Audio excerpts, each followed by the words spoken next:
শ্রবণ করার জন্য অনেকে এসেছিলাম, কিন্তু জগন্নাথ মহিমাগত শ্রবণ হয়নি।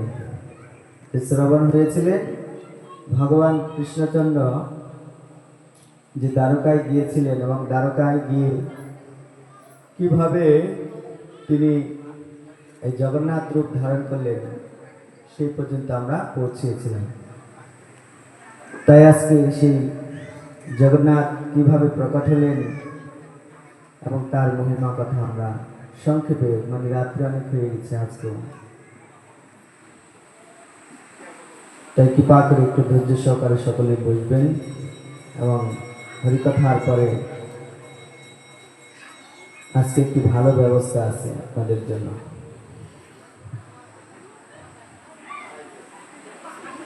সেটা কি জানেন? এই যে চুইটিতে সামনে দেখবেন বসে বসে কি করে, একজন লোক বসে বসে তেলের মধ্যে ছাড়ে হরে কৃষ্ণ। সেটি তাও কে করেছে জানেন? এই যে মাসির বাড়ির থেকে, আজকে পুরনো মাসির বাড়ির থেকে, যে আজকে না দিলেও হতো, আজকে অনেকটা সেবা হয়েছে, অনেকে কম লাগবে এর জন্য মাসিও চালাক আছে। কিন্তু নিয়ম হচ্ছে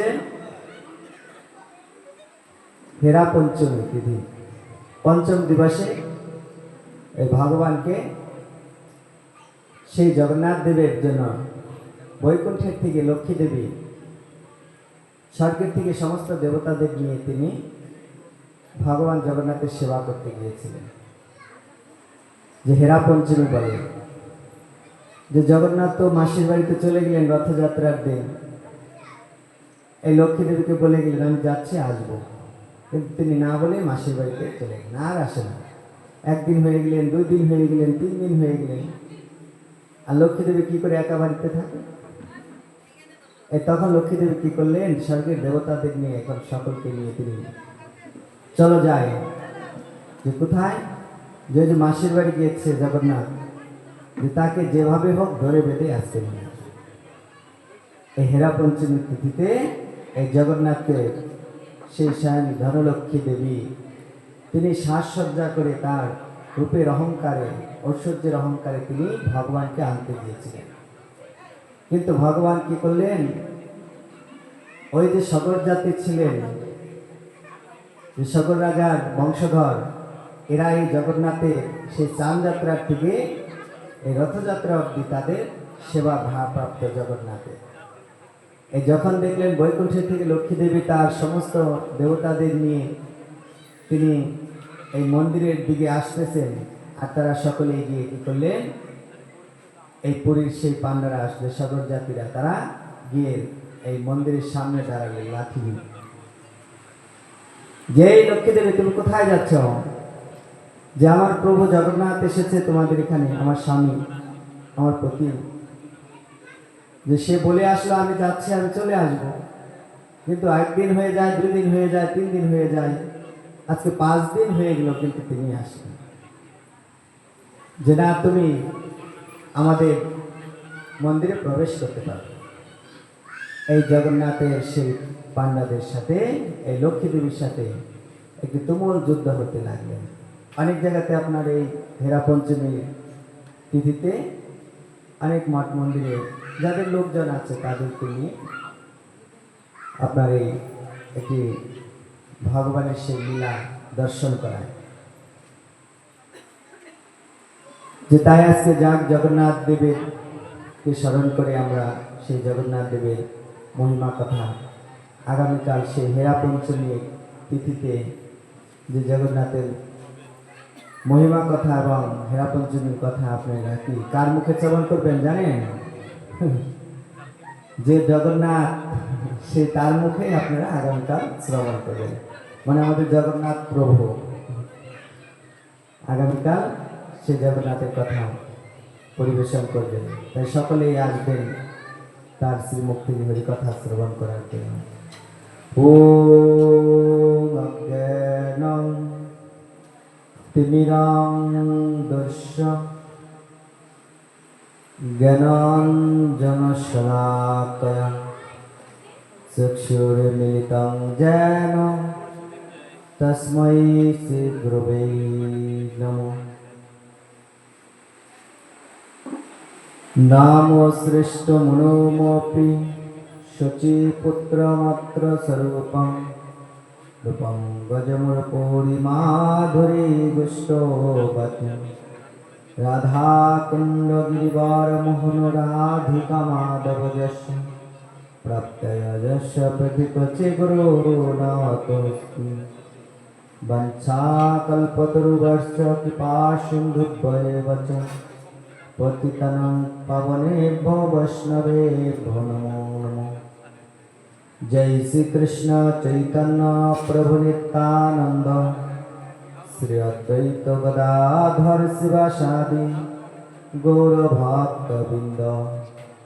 हरे कृष्णा कृष्ण कृष्ण हरे हरे, हरे राम राम राम हरे हरे।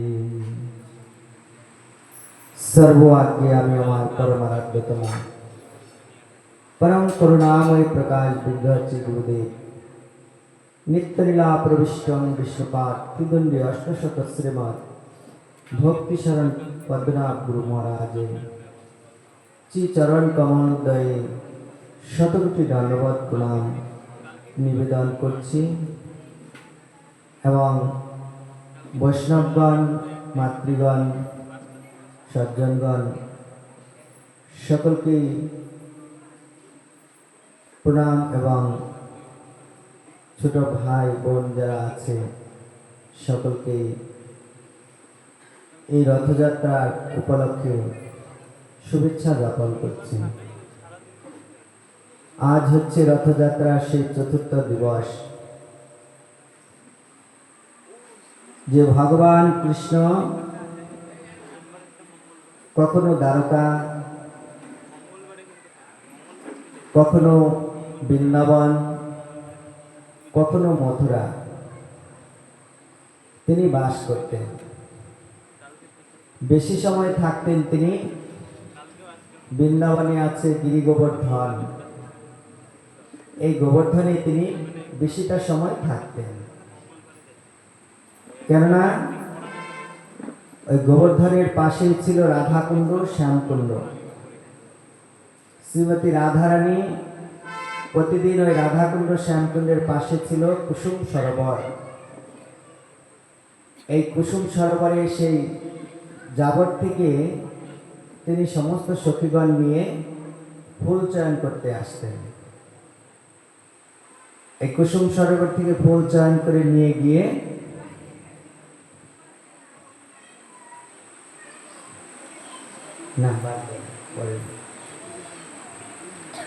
কুসুম সরোবর থেকে ফুল চয়ন করে নিয়ে গিয়ে তিনি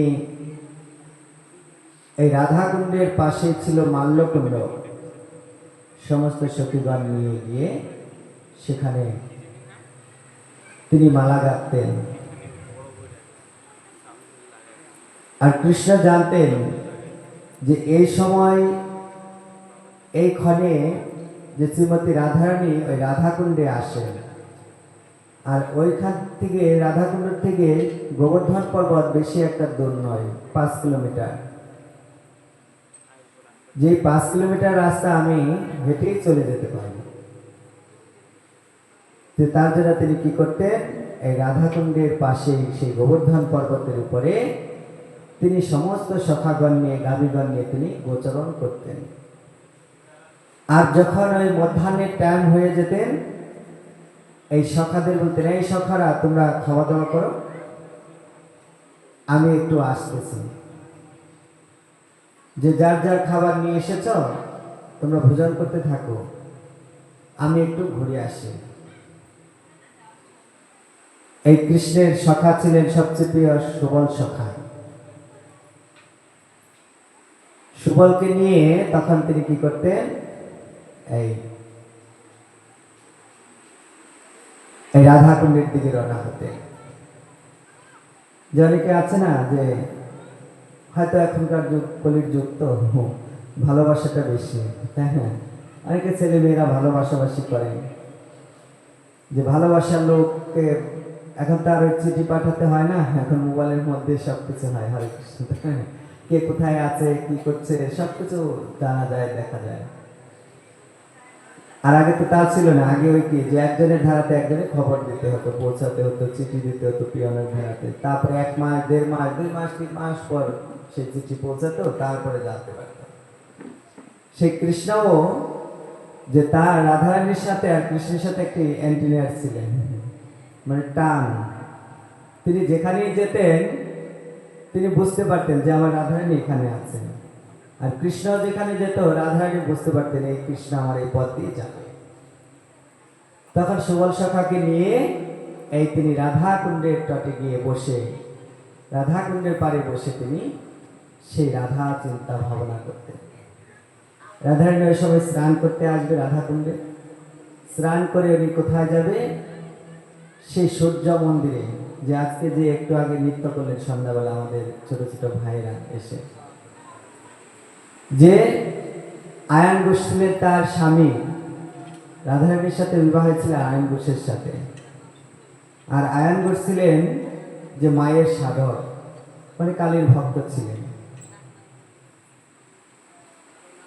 তখন ওই সখীরা রাধারানীকে ভুলিয়ে ভালিয়ে বাড়ির থেকে নিয়ে এসে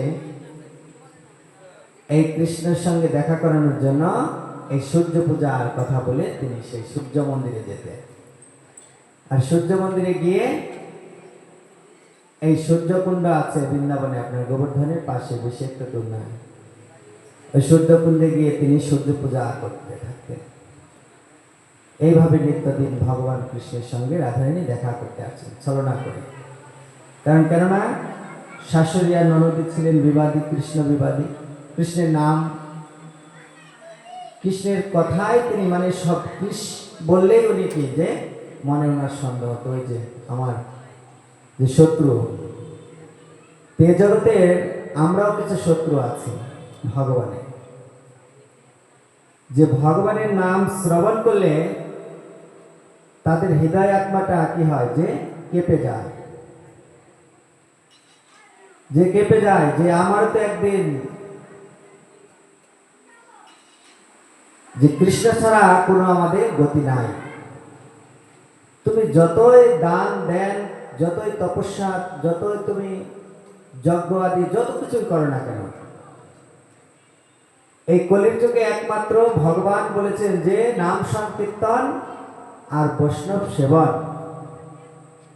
যে হে মানব জীব, তোমরা যদি আমার নাম গ্রহণ না করো, তুমি যত দেব দেবতা, যত তপস্যা, যত ধ্যান, যত কিছু করো না কেন, যাগ যত, কিন্তু কোনো কিছুতেই তুমি মুক্তি পাবে না। একমাত্র সরঙ্গ শরণাগতি হয়ে কোনো জীব যদি আমার নাম, আমার গুণগান কীর্তন যে স্মরণ করা মাত্রই তাকে আমি ইহ জগৎ থেকে মুক্তি লাভ করিয়ে আমার ধামে আমি নিয়ে চলে যাই। বলে নিতাই গৌর প্রেমানন্দী হরি। তাহলে সেই পামর এবং পাষণ্ড তারাই যারা ভগবানের নামকে বিষের মতো লাগে শ্রবণ করলে, ভগবানের নাম শ্রবণ করা মাত্রই তাদের বিষের মতোই লাগে, যে সেই সব ব্যক্তির জন্য ভগবান বলছে তিনি কখনোই আমার ধামে আসতে পারবে না এবং আমাকে দর্শনও পাবে না। যে সবচেয়ে বিবাদী ছিলেন আমরা সকলেই জানি, কৃষ্ণ বিবাদী সবচেয়ে কে ছিলেন? আমাদের সনাতন ধর্মের মধ্যে সবচেয়ে কে ছিলেন কৃষ্ণ বিবাদী? সবাই বলে জটিলা কটিলা হচ্ছে সবচেয়ে কৃষ্ণ বিবাদী, যে কৃষ্ণের নাম শ্রবণ করতেন না, কৃষ্ণ নাম শুনতে পারতেন না। কিন্তু শ্রবণ না করতে পারলেও কিন্তু তিনি সদাই সর্বক্ষণ যে ওই কৃষ্ণকেই তিনি চিন্তা করতেন। যে তার ওই যে বধূ ছিলেন ঘরে, গৃহবধূ রাধারানী, যে তার মনটা সবসময় ওই কৃষ্ণের দিকেই ছিলেন, যে জটিলা কটিলা, যে বৌবান ওই কৃষ্ণের কাছে চলে গেলেন, বৌবান ওই আমার এইবারের কথা বলে কৃষ্ণের কাছে চলে গেলেন। এই যে দিনের মধ্যে যে তিনি কতবার যে কৃষ্ণের নাম স্মরণ করতেন, যে তার জন্য ভগবান কৃষ্ণ কি করছেন, ওই জটিলা কটিলাকে সবচেয়ে বেশি ভালোবাসতেন, যে সবচেয়ে বেশি ভালোবাসতেন। তাহলে আমরা যেভাবেই ভগবানের নাম গ্রহণ করি না কেন, পথে ঘাটে জলে জঙ্গলে যেখানেই নামের কোনো কি বাধা নেই। আপনি রাস্তায় বসে আছেন, সেখানে বসে আপনি নাম করতে পারেন। পথে বসে আছেন, সেখানে বসে নাম করতে পারেন। গাছতলায় বসে আছেন, জঙ্গলে, সেখানে বসে আপনি ভগবানের নাম করতে পারেন। ভগবান বলছে নাম নামকারী বহুদা নিজ সর্বশক্তি তথাপিত নিয়মিত শরণ কাল, যে হে জীব, তুমি যেভাবেই থাকো না কেন, যে তুমি একমাত্র আমার নামকে গ্রহণ করে যে আমার আশ্রয় তুমি থাকো, তাহলে তোমাকে আমি মুক্তি করবো এই জগৎ থেকে। তার জন্য চৈতন্য মহাপ্রভু বলছে যে নাম নামকারী বহুদা নিজ সর্বশক্তি, যে তুমি আমাকে সেবা করে যতটুকু শক্তি অর্জন করবে, আমাকে যতটুকু পূজা করে যতটুকু আমাকে তৃপ্ত করতে পারবে, তার চেয়ে বেশি তৃপ্ত হবে তুমি যদি দিনের মধ্যে আমার একবার তুমি নাম নিতে পারো। হরে কৃষ্ণ কৃষ্ণ কৃষ্ণ হরে হরে, হরে রাম রাম রাম হরে হরে। তো নামের মধ্যে এতটাই ভগবান আমাদের শক্তি দিয়ে গেছে। এর জন্য বৈষ্ণবগণ, সাধুবান ব্যক্তিরা তারা কি সব সময় নামকেই নিয়ে থাকে, যে নামকে আশ্রয় করে সদ্গুরুর চরণ আশ্রয় গ্রহণ করে সেই গুরুদেবের আশীর্বাদ হচ্ছে হরিনাম ঝুলা। যেই হরিনাম করো, এই হরিনামের ধারাতেই তোমার সমস্ত কর্ম তোমার মোচন হবে। তুমি দিনে যত পাপ করবে, একবার নাম করলে তত পাপ তোমার যে ধুত হবে। যে একবার নাম নিলে যত পাপ হারে, জীবের কি সাধ্য আছে তত পাপ করে।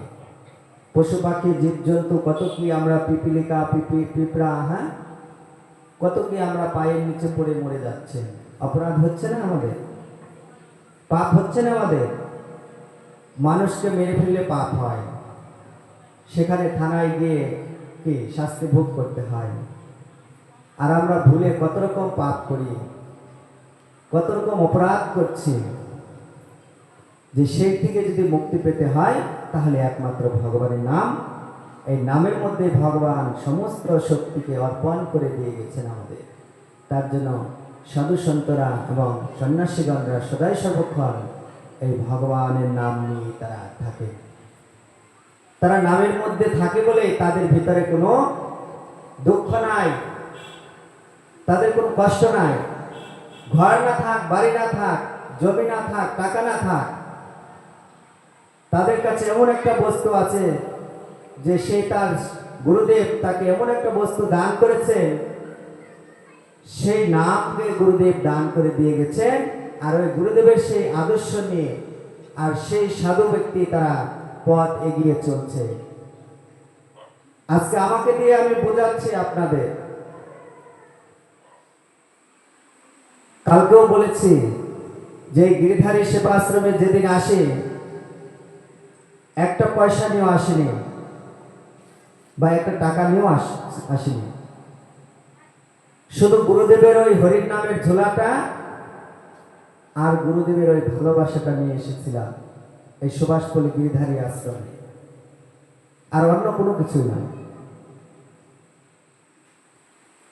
যে যদি কিছু জীবনে করতে হয়, কিছু পরিত্যাগ করতে হবে, কষ্টকে হাসি মুখে বরণ করতে হবে। গুরুদেব বলতেন যে ঘর সংসার ছেড়ে এসেছ, ঘরের মায়া করে কি হবে? মায়া যদি করতে হয়, একমাত্র গোবিন্দের জন্য আমার মায়া করো, আমার গিরিধারীর জন্য মায়া করো। যদি সাধু যদি হতেই হয়, প্রকৃত সাধু, তো ভগবানকে ভালোবাসো, ভগবান তোমাকে ভালোবাসবে, তোমার কোনোদিন অভাব হবে না। আমার গুরুদেব আমাকে এটি প্রতিশ্রুতি করতেন সব সময়। কখনো যদি মনে খারাপ লাগতেন, তখন মহারাজ বলতেন যে মন খারাপ করে আছো কেন? যে ঘর সংসার ছেড়ে এসে মন খারাপ করে থাকতে নেই মঠ মন্দিরে, যে সবসময় আনন্দে থাকবে। হরিনাম করো, হরিনাম করো, সেবা করো। হরিনাম যদি করতে অসুবিধা, সেবা করো, ভগবানের সেবা করো। এই দেহটা তো দিয়ে ভগবানের সেবার জন্য এসেছ, যে গুরুদেবের সেবা করো। গুরু সন্তুষ্ট হলে কৃষ্ণ রাখে, আর গুরু রুষ্ট হলে কৃষ্ণ রাখিবার নারে। তুমি যদি গুরুকে প্রসন্ন করতে পারো সেবার ধারায়, তোমাকে কৃষ্ণ কখনো ফেলবে না, এটি বাস্তব।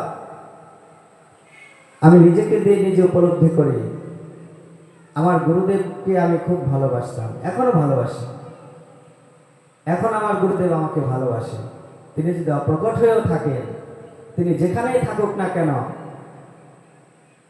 আমার গুরু মহারাজ আমাকে সবসময় সেখান থেকে আমাকে আশীর্বাদ করছেন যে যেভাবে এগিয়ে যাচ্ছ, তোমার পেছনে যত শত্রুই আসুক না কেন তোমাকে কোনোদিন হারাতে পারবে না। সেই তোমার সাক্ষাৎ গিরিধারী তোমার সাথে আছে। তা নাহলে দেখুন, এই বনের মধ্যে অনেকেই থেকে গেছে। আমার থেকে অনেক বড় বড় সাধুরা এসেছেন এই সুভাষপল্লী গিরিধারী আশ্রমে। কেউ কোনো কিছু করে দেখিয়ে পারছে, দেখে গেছে যে এই অনুষ্ঠান হয়েছে, এই প্রোগ্রাম করেছে, ওই প্রোগ্রাম করেছে, বাড়ি বাড়ি ভিক্ষা মেঘে ভগবানের সেবা করেছে, বাড়ি বাড়ি ভিক্ষা মেঘে করেছে, নিজের ভোজনকে পেটকে বুঝাইছে। কিন্তু এই কেশব মহারাজ ভিক্ষা করে আনলেও কেশব মহারাজ কারো কাছে কখনো ছলচত্রামি করে কোনো কিছু করে না। যা করছে গিরিধারীর জন্য করে যাচ্ছে, নিজের জীবনের জন্য না, নিজের ভবিষ্যতের জন্য না, বরঞ্চ গুরুদেবের আশীর্বাদে এই জীবের মঙ্গলের জন্য এই ভক্তিস্বরূপ কেশব মহারাজ এই সুভাষপল্লী গিরিধারী আশ্রমে সকলের মঙ্গলের জন্য, সকল গ্রামবাসী শহরবাসীর মঙ্গলের জন্য তিনি সর্বস্ব ছেড়ে দিয়ে এই গিরিধারী সেবা আশ্রমকে আলো জ্বালিয়েছেন। কিন্তু নিজের সুখভোগ করার জন্য, নিজের সুখভোগ করার জন্য আজকে গিরিধারী সেবা আশ্রমে ঘর বাড়ি বিল্ডিং করা হয়নি যে আমি ভোগ করব, আমি থাকব। যা করছে ভক্তরা করে দিচ্ছে, আমাকে নয়, আমার গিরিধারীকে সুখে থাকার জন্য, গিরিধারীকে ভালো রাখার জন্য ভক্তরা করে দিচ্ছে যে ভগবানকে সুখে রাখো, ভগবানকে ভালো রাখো। যে তাই সকলকে বলি যে যেভাবেই আসেন অন্তত এটুকু শ্রদ্ধা রাখবেন গিরিধারী সেবা আশ্রমের প্রতি। আমি হয়তো একদিন থাকবো না, যে আমি নৈশর দেহ, একদিন আমার এই দেহের থেকে প্রাণ চলে যাবে, আমার পরিবর্তনে হয়তো আরেকজন আসবে, তার পরিবর্তনে আরেকজন আসবে। কিন্তু এই গিরিধারী সেবাশ্রমে এমন যেন কেউ কোনো ক্ষতি না করতে চায় যে তার ক্ষতি আগে হবে। এটা আমি এই গিরিধারী সেবাশ্রমে ব্যাস আসনে বসে আজকে উচ্চস্বরে বলে দিলাম যে যদি কারো মনে কোনো দ্বিধা থাকে বা কারো মনে কোনো উদ্দেশ্য থাকে মঠের জন্য এই গিরিধারী সেবাশ্রমের কোনো ক্ষতি করার, সে যেন কখনো এই পথের দিকে আগায় না, তার আগে বড় ক্ষতি হয়ে যাবে। সাক্ষাৎ ব্রজের নন্দন ভগবান কৃষ্ণচন্দ্র তিনি এখানে প্রতিষ্ঠিত হয়েছেন। এটি সাধারণ মানুষের হাতে নয়, এটা খেলার পুতুল নয় যে গিরিধারী সেবা আশ্রমে ভগবান পাথরের বিগ্রহ নয়, সাক্ষাৎ ব্রজেশ্বরী শ্রীমতী রাধারানী এখানে এসে প্রকট হয়েছে।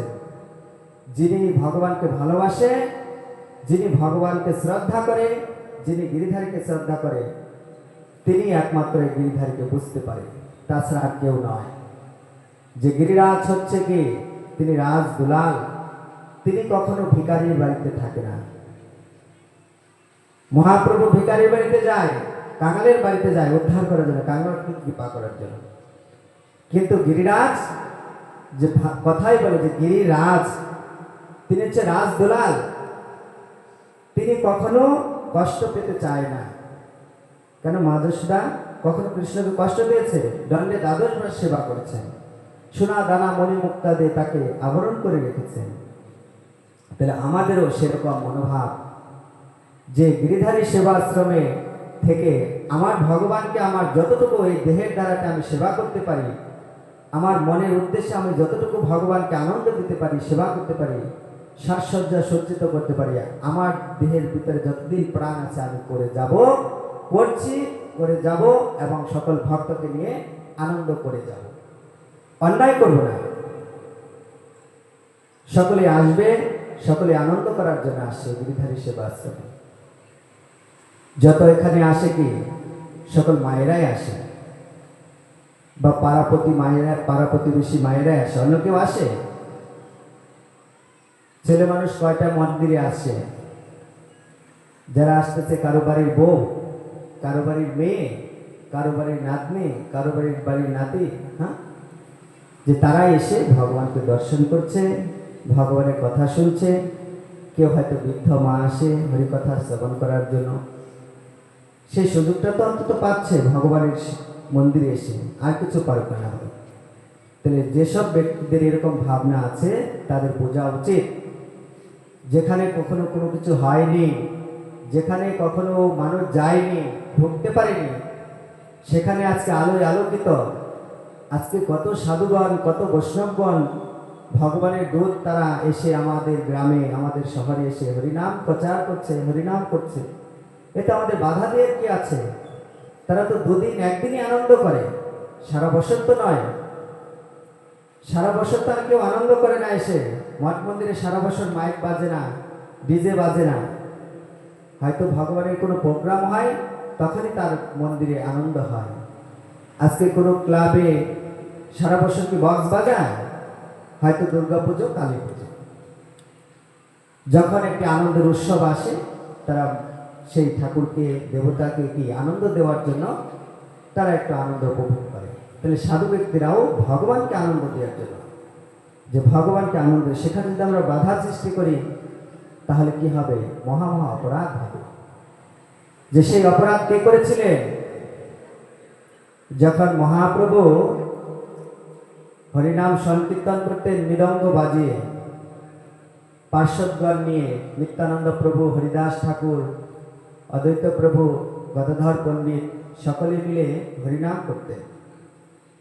কালকেও বলেছি আমি ভাগবতে, চৈতন্য চরিত্রামৃতে আছে। যদি কেউ বলেন আপনি বানিয়ে বলছেন, চৈতন্য চরিত্রামৃতে কৃষ্ণদাস কবিরাজ গোস্বামী লিখেছেন, চাঁদ গাজী ছিলেন কে? মুসলিম। মুসলিম থাকলেও কিন্তু তার ভক্তি ছিলেন। যখন উনি বুঝতে পারলেন না যে মহাপ্রভু যে কি বস্তু, কি জিনিস, ও পাড়ার ছেলে, হ্যাঁ, একটি ছোট্ট একটি শিশু, যে শশীমাতার ছেলে, হ্যাঁ, এ তো আমার সেই বোনের ছেলের মতো, চাঁদ গাজী এটি ভাবতেন। তখন যখন হরিনাম করে যাচ্ছেন, তখন চাঁদ গাজী বাধা দিলেন, এই আমাদের এই পথ দিয়ে তোমরা ওই হরে কৃষ্ণ বলবে না, হে রাম বলবে না।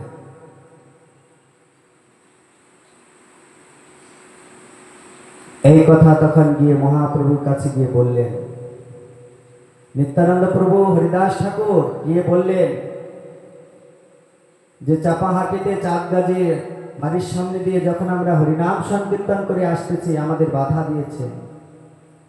তিনি শিবাসঙ্গ নিয়ে এসে তিনি মৃদঙ্গ ভাঙ্গন করেছেন, মৃদঙ্গ বাজিয়ে কীর্তন করতেছিলেন, যে মৃদঙ্গ ভেঙে দেব যদি কীর্তন করো।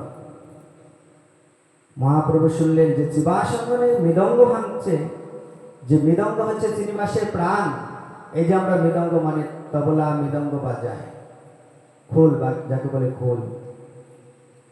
এই খোল কি সাধারণ বস্তু নয়, এই খোল আর ভগবান বিগ্রহ একই দুর্লভ। এর জন্য খোলকে যেখানে সেখানে বসাতে নাই, যেখানে সেখানে রাখতে নাই।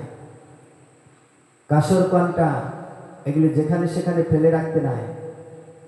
এইগুলি হচ্ছে ভগবানের এক একটি অঙ্গ পতঙ্গ ভগবানের।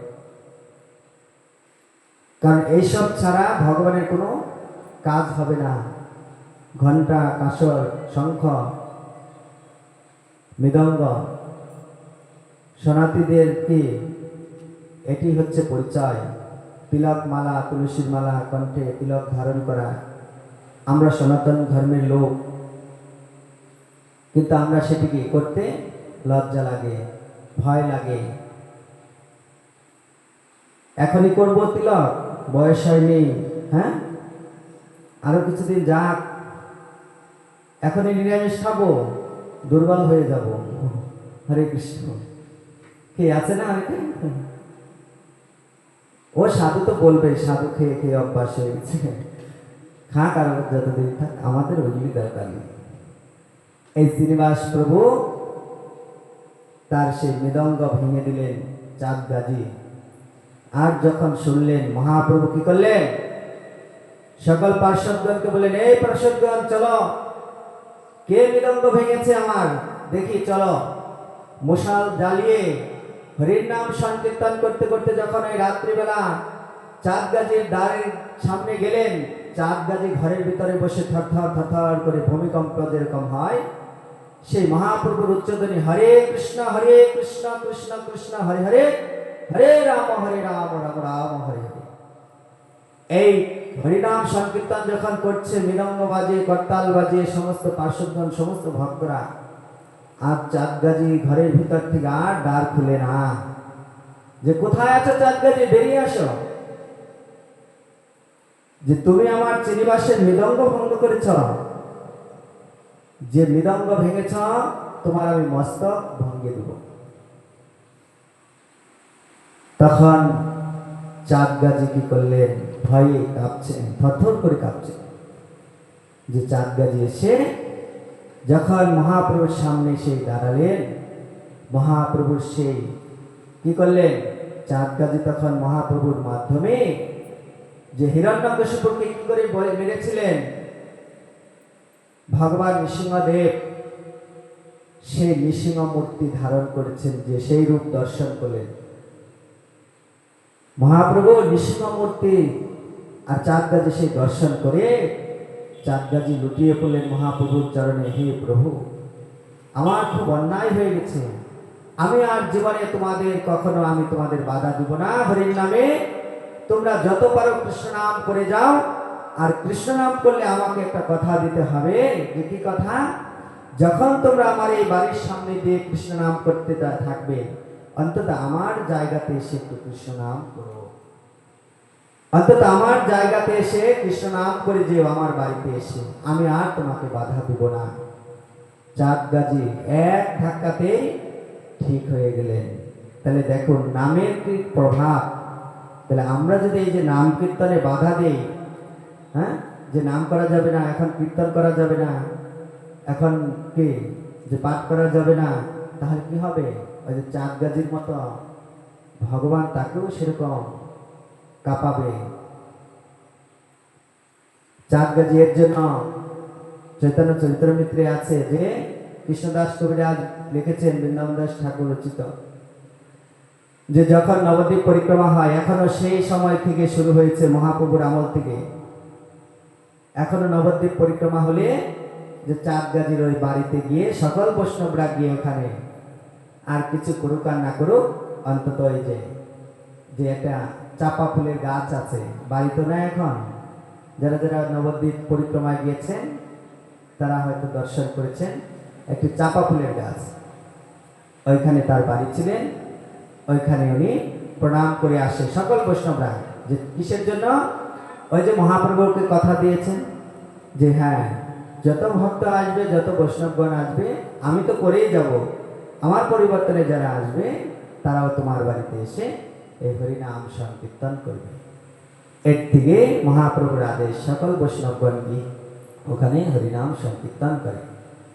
তাহলে আমাদেরও সেরকম, যে ভগবানের নামের উপরে কোনো কিছু নাই এই জগতে, মাতা বলো, পিতা বলো, ভাই বন্ধু আত্মীয় স্বজন স্ত্রী পুত্র আদি, এগুলো হচ্ছে সাময়িকের জন্য, সাময়িকের জন্য আমাদের ব্যবহার করতে হয়। কিছু কিছু বস্তু আছে যেরকম তোমার দরকারে ব্যবহার করবে, দরকার শেষ হয়ে যাবে, তখন ওই তোমাকে বাতিল করে দিবে, না এটা আর দরকার নেই, এটা রেখে দেবে। সেরকম এই আমরা হচ্ছে সেরকম, যে যাকে নিয়ে এত মায়া করে আছি, যাকে নিয়ে এত জড়িয়ে আছি, কেউ একদিন সেদিন আর ধরা দিবে না। যে একজনই ধরা দিবে সেদিন, কে? ওই হরে কৃষ্ণ কৃষ্ণ কৃষ্ণ হরে হরে, হরে রাম রাম রাম হরে। সেটি কোন দিন? ওই শেষ বেলায়, শেষ দিন, শেষ, আর কোনো কিছু নাই। আর তখন যদি সে ওই হরে কৃষ্ণ যদি বলে তার কাছে গিয়ে, তার কানের কাছে গিয়ে হাউ মাউ করে, তখন কোনো লাভ আছে? কোনো লাভ নেই। তার জন্য আমরা এই যে সন্তান সৃষ্টি করি, সন্তান সৃষ্টি করার উদ্দেশ্য কি? মা বাবা যে সন্তান সৃষ্টি করার উদ্দেশ্য হচ্ছে সন্তান আমার সুশিক্ষিত হোক এবং শিক্ষা গ্রহণ করে তিনি ধর্মের পথে থাকুক, এবং ধর্মের পথে থেকে তিনি অর্থ উপার্জন করুন। আর সেই অর্ধেক ধারাতে আমি যেন আমার ভগবানের সেবা দিতে পারি, এটি হচ্ছে মা বাবার উদ্দেশ্য। কিন্তু আমরা সেটি উল্টো, যে সন্তানকে লেখাপড়া করাবো আর ওই সন্তান ভালো একটা চাকরি পাবে, আর আমি শেষ বয়সে এই যে কেশব মহারাজ বসে আছে রাজশাহী আসনে, আমি ওরকম বসে বসে, হ্যাঁ, যে সবাইকে বলবো এটা কর ওটা কর ওটা কর, যে আমি বসে বসে খাবো, আমার সন্তানের পয়সা আছে। যে কতদিন খাবে? যতদিন সরকার বেতন দিবে ততদিনই খাবে, যতদিন পেনশন দিবে ততদিন। আর পেনশন চলে গেলে তখন ওই জায়গা মতো। তাহলে আমাদের পেনশন হচ্ছে, সাধুদের পেনশন কি জানেন? এই হরিনাম সংকীর্তন। যে যত হরিনাম করে যাবে সাধুরা, ততই তাদের পেনশন বাড়তে থাকবে। দিনে যত হরিনাম করবে ততই তাদের পেনশন বাড়ে, যত হরিনাম করবে গুরুদেবের আদেশ মতো ততই তাদের পেনশন বাড়বে। তাদের পেনশনের কি যে কোনো কম নাই। এখন দেখেন অনেকে পাচ্ছেও না, পেনশন বন্ধ করে দিচ্ছে সব। হরে কৃষ্ণ, তাই না? তাহলে আমাদের আগের থেকেই পেনশন যেন কি বাতিল না হয়, যে গ্রস্তিত থাকে সারা জীবনের জন্য, যে প্রাণ চলে গেলেও আমাদের ওই পেনশন থেকে যাবে, কখনো কেউ নিতে পারবে না। যে তার জন্য সাধুবান ব্যক্তি সবসময় হরিকে আশ্রয় করে, হরিকে চিন্তন করে তারা ভগবানের ধামে, ভগবত ধামে ভক্তদের ডেকে এনে ভগবানের কৃপা লাভ করানোর জন্য। আজকে দেখেন ভগবান যে কত সুন্দর সাজসজ্জা করেছেন। এমন কোনো ব্যক্তি নয় যে আজকে ভগবানকে শ্রীমতী রাধারানী এবং রাধা গিরিধারীকে দর্শন করে, যে বললাম যদি কোনো পাষণ্ডী পামরও থাকে তারও হয়তো হৃদয়টা একটু কাঁপবে, যে যখন একটা ভগবানের যে ভক্ত ভগবানের সেবা করে, এটা অহংকার নয়, মানে বললে অহংকার, তখন কি তার ভিতরে যে ভাবনাটা, যে আমি ঠাকুরকে, যেমন আমরা দুর্গাপূজা আসলে মায়েরা সন্তানের জন্য কি করে, যে বাজারে যত ভালো একটা শাড়ি আছে বা ভালো একটা জামা আছে, যে সেই জামাটা আমার মেয়েকে বা আমার ছেলেকে একটা শার্ট কিনে দিব। এটা আসে না অন্তরে? অর্থ না থাক, পয়সা না থাক, একদম দিন দরিদ্র, একবেলা খায়, তারও ভিতরে অন্তত ওই বছরটা আসলে, দুর্গাপূজা আসলে বা কালী পূজা আসলে তাদের মনে, হৃদয়ের মধ্যে একটু জাগে, যে বাজারে যত ভালো জামা কাপড়টা আছে আমার সন্তানকে আমি পুজোর সময় পরাবো, পরিয়ে নিয়ে আমি ঘুরতে বেরোবো ঠাকুর দেখাতে। তো আমাদের তো আর সন্তান নেই, আমাদের সন্তানও নেই, আমাদের তার স্ত্রী নেই, পুত্র নেই, বাবাও নেই, মাও নেই। যে আমাদের পিতা এবং আমাদের মাতা, ভাই, বন্ধু, সমস্ত কিছু সখা আদি সমস্ত একমাত্র এই রাধা গিরিধারী। যে যা কিছু ভক্তদের কাছে চেয়ে নিচ্ছে, এক বস্তা চাল দাও, এক বস্তা ডাল দাও, 1 কেজি তেল দাও, যে কিসের জন্য? যে আজকে যদি বাড়িতে তুমি 20,000, 50,000, 1 লাখ টাকা খরচা করো বৈষ্ণব সেবার জন্য, কয়টা বৈষ্ণব পাবে আর কয়টা ভক্ত পাবে? হয়তো যাদের নিমন্ত্রণ করবে তারাই হয়তো যাবে, তাছাড়া কেউ যাবে যে অমুকের বাড়িতে বৈষ্ণব সেবা আছে, যাই প্রসাদ খেয়ে আসি, যাবে? কিন্তু এই যে আজকে যে সেবা দিচ্ছে যারা, কেউ 1 বস্তা চাল, কেউ হয়তো 10টা টাকা, কেউ হয়তো 1 কেজি ফল এনে দিলেন, কেউ হয়তো 1 প্যাকেট মিষ্টি এনে দিলেন, তাহলে এটি কে? শুধু গিরিধারী একাই খাচ্ছে? কত ভক্ত, কত সাধু, কত সন্ত, কত সন্ন্যাসী, কত গুরুদেব, কত বৈষ্ণব, যে কত ভক্তরাই যে আপনার ওই 10টা টাকাতে যে কত ভক্তরাই যে গ্রহণ করলেন, যে আপনি বাড়িতে 50,000 টাকা, 1 লাখ টাকা খরচা করে এদের পেতেন না। আজকে যে 9 দিন ব্যাপী যে জগন্নাথের সেবার আয়োজন করেছে, যে এরা বাড়িতে নিমন্ত্রণ করলে আপনাদের পেত না, বা কারো আত্মীয় ছাড়া কাউকে নিমন্ত্রণ করতো না। যে তাহলে আজকে বিনা নিমন্ত্রণে আপনার কি হাজার হাজার লোক আপনার ওই 10টা টাকাকে তাদের সবার সেবায় লাগতেছে, সবার সেবা। তাহলে তাতে আপনাদের কি হচ্ছে? তাতে অনেক মঙ্গল হচ্ছে। যে কেশব মহারাজ কিন্তু এই যে যারা সেবা করছে 9 দিন ব্যাপী সেবা, সেই রথের আগের দিন অন্ন খেয়েছে, এক বেলা করে অন্ন খাচ্ছে, গিরিধারীর অন্ন। যে কেশব মহারাজের ওই খাওয়ার প্রতি এখন আর আসক্তি নাই, যে চাল ডাল দিচ্ছে ঘরের ভিতরে ঢুকিয়ে দাও, সারা বছর খেতে লাগবে, যে সেই ভাবনা নাই। যে যা দিচ্ছে একদিক দিয়ে দিচ্ছে, আমারকে দিচ্ছে, আমার ভগবানকে দিচ্ছে, আমার ভগবানের সেবার জন্য দিচ্ছে, সাধু সেবার জন্য, ভক্ত সেবার জন্য দিচ্ছে তারা। আর ওইগুলি ঘরে রেখে পোকা ধরিয়ে পচে রেখে আমার কি লাভ আছে? যে সেবা করাও যত পারো করাও, একদিক দিয়ে যাবে আর একদিক দিয়ে আসবে। যেমন জগন্নাথ রাজা ইন্দ্রদুম্নকে বলেছিলেন যখন জগন্নাথ প্রকট হবে তার আগে, যে হে রাজা ইন্দ্রদুম্ন, আমি তো তোমার কাছে আসবো 3টি বৃক্ষ রূপ ধারণ করে, কিন্তু ওই ব্রহ্ম বৃক্ষ দিয়ে আমাকে তুমি ভগবান তৈরি করবে, জগন্নাথ দেব। আমার হাত থাকবে না, পাও থাকবে না, নাসিকা থাকবে না, কালকে বলেছি। আর আমার সেই হাত ছাড়া আমার সেবা করতে হয়, যে আমি যতক্ষণ পর্যন্ত আমার হাত ভেজা থাকবে ততক্ষণ আমি সুস্থ থাকবো, আর যখন আমার হাত শুকিয়ে যাবে তখনই আমার ভোজন লাগবে।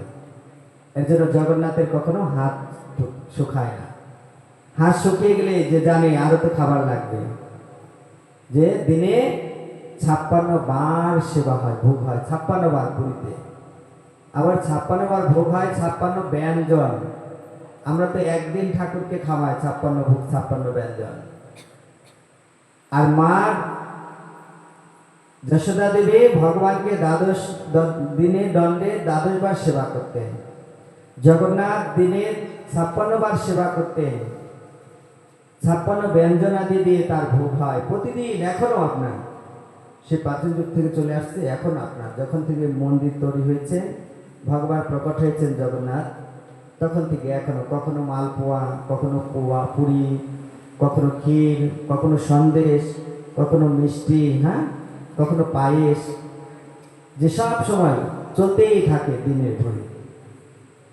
এবং আমি ভক্তকে কৃপা করব আমার ইচ্ছেগত, যখন আমার ইচ্ছে হবে আমি দর্শন দিব, আর যখন আমার ইচ্ছে হবে না আমি দর্শন দেব না, আমার দর্শন কেউ পাবে না, নীরব দর্শন হয়ে আসবে।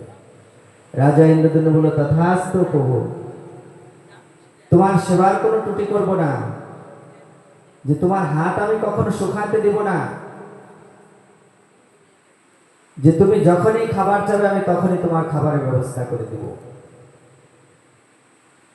আর আমি যখন তোমার কাছে প্রকট হব, আমি প্রকট হওয়ার আগে তুমি আমার জন্য 3টি রথ তৈরি করবে।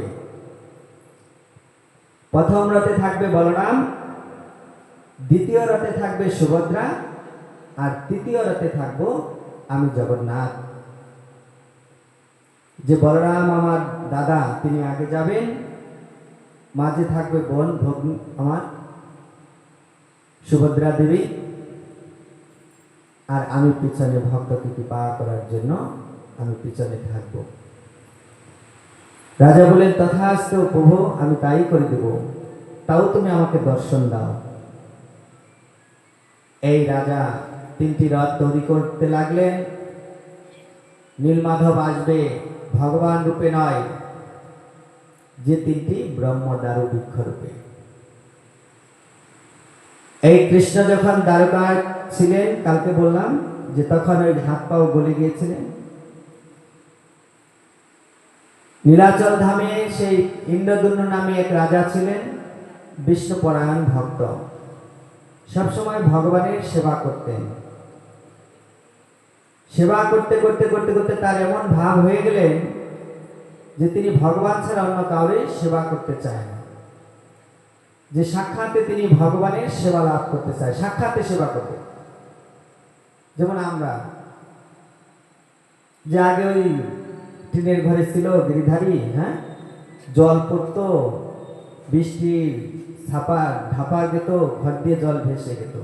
চিন্তা ছিল কি যে সবারই গিরিধারী কমিটি বিন্দুতে যেভাবে হোক আমরা গিরিধারীকে ওখানে নতুন মন্দিরে নিব। আর সেই গিরিধারী তাদের ইচ্ছে পূর্ণ করলেন, যে এই বছরে নিব, যেভাবেই হোক, টাকা থাকুক আর না থাকুক। যে রাজাও যে ভগবান বিষ্ণুর ভক্ত হয়ে তিনি ভগবানকে সেবা করতে করতে তিনি সাক্ষাৎ ভগবানকে দেখতে চায়, সেবা করতে চায়। আর রাজা ইন্দ্রদ্যুম্ন সেই সেবা করতে করতে তখন ভগবান তার যে যত রাজমন্ত্রী ছিলেন এই সবাইকে একদিন রাজসভায় ডাকলেন যে তোমরা একটু রাজসভায় আসবে, তোমাদের সাথে কথা আছে। এই রাজা ইন্দ্রদ্যুম্ন সবার কাছে বসে যে তার সমস্ত বৃত্তান্ত বলতে লাগলেন মনের কথা। যে মন্ত্রী আমার ভগবান বিষ্ণুকে আমার কাছে এনে দিতে পারবে, তিনি যা চাবে আমি তাই দেব। অনেক অনেক লোভী মন্ত্রী ছিলেন। কেউ ভাবছে রাজাকে যদি আমি ভগবান বিষ্ণুকে এনে দিতে পারি তাহলে তো পুরো রাজ্যটা চাইলে রাজ্যটাই আমাকে দিয়ে দিবে। সোনা দানা চাইলে আমার বউ শ্রীপুত্রকে আমি পড়াতে পারবো, আমাকে খুব ভালোবাসবে, রাজা আমার কথা শুনবে, আমি যা বলবো তাই রাজা কথা দিয়েছেন। এই ভেবে সমস্ত মন্ত্রীগুলি একজন একজন করতে করতে সবাই যার যার সেই ভগবান বিষ্ণুকে খোঁজার জন্য সবাই বের হয়ে গেলেন। কিন্তু অনেক জায়গা খুঁজতে লাগলেন, কোনো জায়গায় ভগবান বিষ্ণুর খোঁজ পেলেন না, জ্যান্ত ভগবান পেলেন না। আর ওই রাজমন্ত্রীর ছিলেন একজন রাজা ইন্দ্রদ্যুম্ন, তার নাম ছিল বিদ্যাপতি ব্রাহ্মণ, মানে ব্রাহ্মণ ছিলেন, ব্রাহ্মণ পুত্র, তার নাম ছিল বিদ্যাপতি। তিনি খুব বিষ্ণু ভক্তই ছিলেন, তিনিও খুব ভগবানকে ভালোবাসতেন। তিনি মনে করলেন যে যাই দেখি কোথাও যদি পাই রাজাকে এনে দিব, রাজার ইচ্ছে, তার দৌলতে আমরা আছি, একটা অন্তত কাজ করি, এত বছর ধরে আছি, একটু উপকার যদি করতে পারি। এই বিদ্যাপতি ব্রাহ্মণ সেই রাজার অনুমতি নিয়ে উনি পুরীধাম থেকে বেশ কিছুটা দূর আপনার এই সগর রাজ্য বলে একটি জায়গা আছে, ওই সগর রাজ্যে সগর জাতিরা বাস করে। সবর জাতিরা বাস করেন। সবর জাতি মানে নিচু জাতি, যেমন মেতর, ধূপা, চামার, কামার এগুলো বলে না অনেকে, নিচু মানে সিভিল কাস্টের লোক যাদের। এরা কি যে ভগবানের সেবা, শূদ্ররা ভগবানের সেবা করতে পারে না, সবসময় নানান ধরনের কাজে ব্যস্ত থাকে না, জড়িত থাকে। ঠাকুরের মন্দিরে যেতে পারে না, ঠাকুরের ঘরে যেতে পারে না, কারো বাড়িতে যে উঠতে পারে না। মেথডরাকে কারো বাড়িতে উঠতে দেয়, কারো বাড়িতে থাকতে দিবে না, কেন? ও মল টল এগুলি পরিষ্কার করে মানুষের বাড়ি, হুট করে কারো বাড়িতে কাজ না করলেও তাকে ছুবে না। হ্যাঁ, ওনাকে ছুবে না, বাকি আসবে। এই সবর জাতিরা তারা এই ধরনের একদিন ছিলেন, একটা সম্প্রদায়। এরা কি করতেন? নীলমাধবের সেবা করতেন গোপনে। যে তাদের রাজা ছিলেন বিশ্ববসু, তাদের বংশ পরম্পরা যে রাজা হয়, আজকে আমার বাবা রাজা ছিলেন, আমি রাজা, তার পরিবর্তে আরেকজন রাজা, তার পরিবর্তে আরেকজন। আর ওই ভগবান নীলমাধবের সেবা ভার প্রাপ্ত হয়, যে রাজা হবে সেই ওই ভগবানের সেবা করতে পারবে, অন্য কেউ না। তখন ওই বিশ্ববসু যখন প্রতিদিন ওই নীলমাধবের সেবায় যায়, আর ওই বিদ্যাপতি ব্রাহ্মণ ঘুরতে ঘুরতে আসলেন, এখন ভগবানের খুঁজে এসেছে, ভগবানকে না নিয়ে গেলে কেমন হয়। তখন এক রাজ্যের থেকে আরেক রাজ্য এসে গেলেন, তখন ফালাকাটার থেকে জলপাইগুড়ি, রাত্রি হয়ে গেল, আসতে পারবে না, থাকতে হবে, একটা আশ্রয় গ্রহণ করতে হবে কারো বাড়ি ঘরে বা কোনো হোটেলে বা গেস্ট হাউসে। সেখানে তো কোনো গেস্ট হাউস কোনো কিছু নাই, বন, বাড়ির ভিতর দিয়ে এরকম বন জঙ্গল, তার মধ্যে কিছু বাড়ি আছে, থাকে তারা। তখন উনি ঘুরতে ঘুরতে এই বিশ্ববসুর বাড়িতে গেলেন, বাড়িতে গিয়ে জিজ্ঞাসা করলেন, কেউ আছেন বাড়িতে? ফট করে ললিতা দেবী বেরিয়ে এসেছেন, বিশ্ববসুর মেয়ে, কুমারী মেয়ে একজন। যে কোথা থেকে এসেছেন? যে আমি নীলাচল ধাম থেকে এসেছি, আমার তো রাত্রি হয়ে গেল, যেতে পারবো না, যে আমি একটি কাজে এসেছি, বিশেষ কাজে, যে অনেক দেরি হয়ে গেল, তার জন্য ফিরে যেতে পারি। তাই আমাকে যদি একটু রাত্রিটা আশ্রয় দিতেন, আমি ভোর হতে না হতে চলে যেতাম। ললিতা বলেন, দেখুন আমার তো পিতা বাড়িতে নেই, যে পিতা যদি থাকতেন কোনো অসুবিধা ছিল না, আমি একটা কুমারী মানুষ, মেয়ে, একটা বাড়িতে আছি, আমি কি করে আপনাকে বাড়িতে রাখি? যে আমি বাড়ির ভিতরে ঢুকতে দেবো না আপনাকে, আপনি থাকতে পারেন, আমাদের বাইরে একটি ঘর আছে, ওই ঘরে আপনি থাকতে পারেন, বাবা আসলে তারপরে আপনাকে আমি ভিতরে রাখতে পারি, দিনের বেলা, রাত্রে বেলা। ঠিক আছে, তাও একটু আশ্রয় গ্রহণ করি। এই বিশ্ব বসুর বাড়িতে, বাড়ির বাইরে একটি ঘরে আশ্রয় গ্রহণ করলেন। ললিতা তাকে সেবা যত্ন করে তাকে বিশ্রামে পাঠালেন। ভোর হতে না হতেই সেই বিশ্ব বসু চলে আসলেন। সারা রাত ভরে নীলমাধবের সেবা করে এই বিশ্ব বসু। নীলমাধব কোথায় আছেন? সেই নীলগিরি পর্বতের উপরে, মানে পাহাড়ের উপরে একটা বনের মধ্যে সেই নীলমাধব থাকে, কুটির মধ্যে। যখন ওই নীলমাধবের সেবা করে বিশ্ব বসু বাড়িতে আসেন, তখন একদম যেন দেবদেবী যেরকম বাড়ির চতুর্দিক দিয়ে ঘোরাফেরা করলে যেরকম একটা সেন্ট বের হয়, আবরণ আসে, এই তখন তার সেই শরীর দিয়ে ওরকম বাড়িঘর দিয়ে পুরো গন্ধে মম করছে। অগ্রু, চন্দন, কর্পূর, কস্তুর, অনেক অনেক সেন্ট, মানে দেবতা যেন ঘরে প্রবেশ করেছে। বিদ্যাপতি ব্রাহ্মণ মনে মনে চিন্তা করলেন যে ললিতা বলল বাবা বাইরে গিয়েছেন, আর ওই ব্যক্তিটা আসা মাত্রই এত সুন্দর একটি সেন্ট পেলাম, মনে হয় সাক্ষাৎ দেবতারা এসেছে। এই একদিনের কথা বলে ললিতা তখন বললেন বাবাকে, এরকম একজন পুরী রাজ্যের থেকে এসেছেন, নীলাচল থেকে, তাকে আমি বাইরে আসছে তাই। সাধু মানুষ, হ্যাঁ ব্রাহ্মণ মানুষ, তাকে বাইরে আসবে, ভিতরে নিয়ে আসে। ডেকে তাকে বাড়িতে নিয়ে আসলে। ঘরের শত্রু বিভীষণ ডাকলো, কিন্তু ঘরের শত্রু হলেন না। তিনি কি হলেন? এই একদিন দুদিন থাকতে থাকতে থাকতে থাকতে নীলমাধবের খোঁজ করে আর বাড়িতে ওই বাড়িতে সে থাকে। এইভাবে থাকতে থাকতে এই ললিতার সঙ্গে একটি ভালোবাসা এসে যায়, ভাব হয়ে যায় ভালোবাসা। তখন না পেরে কি করলেন? এই বিশ্ব বসুকে তিনি বিবাহ প্রস্তাব দিলেন। কেন? বিদ্যাপতি ব্রাহ্মণ মনে মনে চিন্তা করলেন যে আজকে যদি এই লোকটা যখন আসে, আমি একটি মানে দেবতাদের যেরকম সেবা করলে দেবতারা প্রবেশ করলে যেরকম একটা আভরণ আসে, এই শরীর দিয়ে তার সেরকম একটা আভরণ আসে। তো নিশ্চয়ই এটার কোনো কারণ আছে, আর এই কারণটা জানতে গেলে নিশ্চয়ই তার একটু ভিতরে যেতে হবে। আর ভিতরে যাওয়ার তো কিভাবে যাব? একমাত্র তার কন্যাকে যদি আমি হাত করতে পারি, তাহলে আমি পারবো তাকে সবকিছু জানতে। এই কন্যাটির জন্য তিনি এই প্রস্তাব দিলেন যে আমি আপনার কন্যাকে বিবাহ করতে চাই। যে বিশ্ব বসু বললেন, দেখো আমরা হচ্ছে নিচু জাতি, কারণ বর্ণ আশ্রমে বলছেন যে নিচু জাতি যদি উঁচু কুলে যায় তাতে কোনো ক্ষতি হয় না, আর উঁচু কুলের বর্ণ আশ্রমের যদি কোনো জাতি যদি নিচু কুলে যায় তাহলে তাদের কি যে তাদের একটু ক্ষতি হয়। এটা শাস্ত্রের কথা, এটা মিথ্যা নয়। যে তাহলে ললিতা তো নিচু জাতি, আর এ তো ব্রাহ্মণ পুত্রে, যে এর সাথে বিবাহ হলে তো আমার মেয়ে ভালোই হবে, তার তো আর কোনো ক্ষতি হবে না। ঠিক আছে, তোমাদের সঙ্গে যেহেতু জুড়ি হয়েছে, তো নীলমাধবের কৃপায় আমি তোমাদের সাথে বিবাহ দিই। এই ললিতার সঙ্গে বিদ্যাপতি ব্রাহ্মণের সঙ্গে বিবাহ হয়ে গেল। আর যখন বিবাহ হয়ে গেলেন, এইভাবে দাম্পত্য জীবন শুরু করতে লাগলেন। একদিন, দুদিন, 3 দিন, 7 দিন, 15 দিন, মাস, বছর হয়ে গেল। বিদ্যাপতি ব্রাহ্মণ ভগবান বিষ্ণুকে খুঁজছেন শ্বশুর বাড়িতে থেকে, কখন পাবো ভগবানকে? রাজাকে যদি না নিয়ে দিতে পারি তাহলে তো আমার কোনো ব্যর্থ হয়ে গেলাম, কথা দিয়ে এসেছি রাজাকে, যেভাবে আনবো ঠাকুর। তখন ওই বিদ্যাপতি ব্রাহ্মণ ললিতাকে জিজ্ঞাসা করলেন, আচ্ছা ললিতা, যে তোমার বাবা প্রতিদিন বিকেলবেলা যায়, রাত্রিবেলা ফিরে, কোথায় যায়, কি করে, কোন তো আমাকে কোনোদিন বললে না, তোমাকে কত জিজ্ঞাসা করি।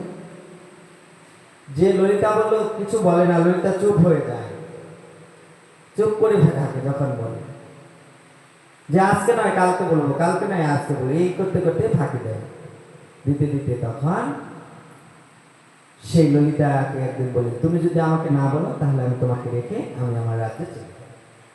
বাবার কাছ থেকে ললিতা আদেশ নিলে, বাবা বললেন ঠিক আছে, সে তো আমাদের জামাই, বাড়ির ছেলের মতো, তাকে বললে তো কোনো অসুবিধা নেই, আমাদের ঘরের পরিবারের একজন। ঠিক আছে, তুমি বলো যে বাবা নীলমাধবের সেবা করে। এই বলা মাত্রই ললিতাকে, বলা মাত্রই ললিতা বলে দিয়ে, আমাদের বংশ পরম্পরা বিগ্রহ আছে, নীলমাধব তার নাম, নীলগিরি পর্বতের উপরে থাকেন। সেখানে বাবা প্রতিদিন রাত্রে গোপনে যায়, বিকেলে সারা রাত ভরে সেবা করে ভোরবেলা তিনি চলে আসেন। কাউকে কখনো রাস্তা দেখায় না, যে আমি ওই ঠাকুরটাকে দর্শন করবো, আমার খুব ইচ্ছে। যে ঠাকুর দর্শনকে বাবার আদেশ না পেলে তো আমি তোমাকে যেতে দিতে পারি না, যে বাবার কাছ থেকে আদেশ নিতে। বাবাকে 15 দিন আবার জিজ্ঞেস করলেন, বাবা তোমার জামাই দেখতে চায়। বাবা বললেন ঠিক আছে, দেখতে চায়, তাও একটু মনে মনে চিন্তা করছেন, দেখে যদি কোনো একটা ক্ষতি হয়ে যায়, যে ঠিক আছে সে তো জামাই, কিন্তু আমি তাকে নিয়ে যাব, কিন্তু আমরা তো কাউকে পথ দেখাই না, নীলমাধবের পথ কাউকে দেখায় না, দর্শন করায়, পথ চিনাবে না, তাই আমি নিয়ে যাব তার চোখ বন্ধ করে, কিন্তু তাকে আমি পথ চেনাবো না। ললিতা মনে মনে চিন্তা করলেন, বাবা তো নিয়ে যাবে, পথ দেখে দেখবে না, কি করে আবার ফিরে আসবে লোকটা। তে তখন ললিতা কি করলেন, একটি টুপলা, কাপড়ের টুপলা করে কিছু শস্যা বেঁধে একটু ফোঁটা করে দিলেন, আর নীলমাধবের নাম করে। তখন স্বামী বললেন, হে স্বামী এটুকু নিয়ে যাও হাতে, ভগবানের কাছে গেলে তো কিছু না কিছু নিয়ে যেতে হয়, যে তুমি এই সরিষাটুকু নিয়ে যাও, এই সরিষাটা ফোঁটা করে আছে, এই সরিষা যতদূর পড়তে পড়তে যাবে, নীলমাধবের কৃপাতে ওই সরিষা তোমার বৃক্ষরোপণ হয়ে যাবে, আর তুমি বাবা তো আসবে না, তুমি ওই বৃক্ষ দেখে, সরিষা গাছ দেখে তুমি চলে আসবে বাড়িতে। আর সেই সরিষা ফেলতে ফেলতে যাচ্ছে শ্বশুর মশাইয়ের সাথে বিদ্যাপতি ব্রাহ্মণ, আর সাথে সাথে নীলমাধবের সেই আশীর্বাদে ললিতার কথায় যে সরিষা গাছ হয়ে গেলেন। যখন ওই বিদ্যাপতি ব্রাহ্মণ যখন ওই মন্দিরের সামনে গেলেন, মন্দিরের দ্বার বন্ধ। বিশ্ববসু গিয়ে যখন ওই দ্বার খুললেন, খোলা মাত্রই বিদ্যাপতি ব্রাহ্মণ দেখলেন সাক্ষাৎ চতুর্ভুজ মূর্তি ভগবান বিষ্ণু দাঁড়িয়ে আছে, 4 হস্তে 4টি শঙ্খ গদা পদ্ম নিয়ে। হ্যাঁ, এই তো সাক্ষাৎ ভগবান বিষ্ণু। যে আমার খুব আনন্দ লাগছে, যে আমার খুব ভালো হলো, আমি রাজা ইন্দ্রদ্যুম্নর মনের বাসনা পূর্ণ করতে পারবো। আজকে আমি পুরীতে চলে যাব রাজ্যে, রাজা ইন্দ্রদ্যুম্নকে আমি এনে ভগবান বিষ্ণুকে সাক্ষাতে দর্শন করাবো। আবার মনে করছে কি করে ভগবান বিষ্ণু হয়, এ তো পাথর, এ তো পাথরের ঠাকুর। তখন কি করলেন, এই নীলমাধবের সেই মন্দিরের সামনে একটা বৃক্ষ ছিলেন, বট বৃক্ষ। ওই বৃক্ষের উপরে 2টি কাক থাকতেন। ওই কাক দুটোর নাম ছিল বসুন্ধী কাক। ওই একটা কাক একটু সবল ছিল, আর একটা কাক একটু দুর্বল ছিল, মানে অসুস্থ ছিল। ওই 2টি কাক কি করলো, ওই মুহূর্তে ভগবান বিষ্ণু ওই কাক দুটোর সাথে ঝগড়ার সৃষ্টি করে দিল। 2টো কাক ঝগড়া করতে করতে করতে, যে কাকটা দুর্বল কাক, ওই কাকটা আপনার ওই গাছ থেকে পড়ে গিয়ে তার মৃত্যু হয়ে গেল। আর সবল কাকটা খুব আনন্দ পেতে লাগলেন। আর মৃত্যু হওয়ার থেকে তখন ওই ভগবান বিষ্ণুর চক্রান্ত, ভগবান বিষ্ণু ওই বিদ্যাপতি ব্রাহ্মণকে বিশ্বাস করানোর জন্য যে আমি সাক্ষাৎ ভগবান, ওই কাকের ডেকের থেকে ভগবান বিষ্ণু তাকে চতুর্ভুজ মূর্তি ধারণ করে তাকে তিনি বৈকুণ্ঠে পাঠিয়ে দিলেন। বলেন নিতাই গৌর বল। নীলমাধব তাকে বৈকুণ্ঠে পাঠিয়ে দিলেন কাককে। আর বিদ্যাপতি ব্রাহ্মণের পুরো বিশ্বাস দিলে সাক্ষাৎ ভগবান, একে আমি যেভাবে নিয়ে যাবো এখান থেকে। বিদ্যাপতি ব্রাহ্মণকে শ্বশুর মশাই বলবো, তুমি চলে যাও, আমি পরে আসছি সেবা করে, ভোরবেলা আসবো।